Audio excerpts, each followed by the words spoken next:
कार्तिक पूर्णिमा पर 19 को मनेगा सामा चकेवा। आप देख रहे हैं कोसी पब्लिक न्यूज। कार्तिक पूर्णिमा पर 19 को मनेगा सामा चकेवा।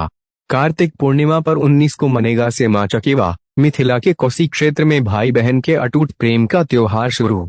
मिथिला अपनी लोक संस्कृति, पर्व, त्योहार व पुनीत परंपरा के लिए प्रसिद्ध रहा है। इसमें भाई बहन के प्रेम के प्रतीक के कई त्योहार हैं। उनमें सामा चकेवा काफी महत्वपूर्ण है। आस्था का महापर्व छठ समाप्त होने के साथ ही भाई बहनों के अटूट स्नेह व प्रेम का प्रतीक सामा चकेवा पर्व की शुरुआत हो चुकी है। जानकारी मुताबिक 19 नवंबर को कार्तिक पूर्णिमा के दिन सामा चकेवा मनाया जाएगा।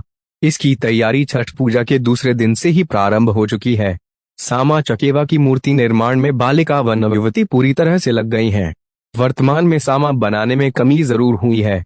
लोग बना हुआ सामा भी खरीद रहे हैं। ग्रामीण क्षेत्रों का हर गली व मोहल्ला सामा चकेवा के गीतों से गूंजित हो रहा है।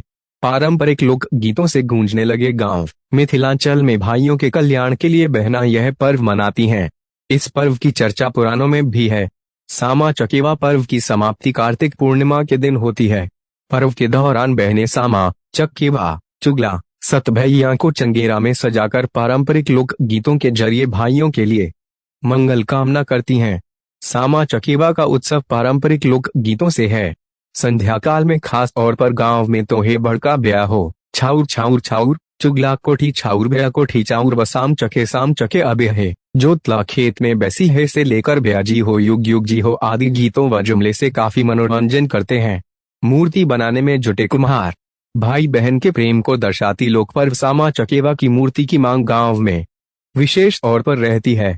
इस दौरान सामा चकेवा, पौती, सतभैया आदि बनाने के लिए कुम्हार विशेष तौर पर जुटे रहते हैं।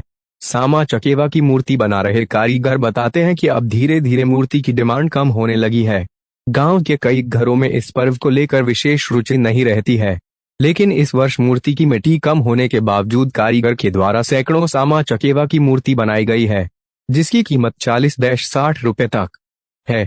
इस पर्व में शाम होने पर युवा महिलाएं अपनी संगी सहेलियों के साथ मैथिली लोकगीत गाती हुई अपने अपने घरों से बाहर निकलती हैं। उनके हाथों में बांस की बनी हुई टोकरियां रहती हैं जिसमें मिट्टी से बनी हुई सामा चकेवा, पक्षियों एवं चुगला की मूर्तियां रखी जाती है। मैथिली भाषा में जो चुगलाखोरी करता है उसे चुगला कहा जाता है। मिथिला में लोगों का मानना है कि चुगला ने ही कृष्ण से सामा के बारे में चुगलाखोरी की थी। सामा खेलते समय महिलाएं मैथिली लोकगीत गाकर आपस में हंसी मजाक भी करती हैं। भाभी ननद के बीच लोकगीत की ही भाषा में मजाक भी होती है।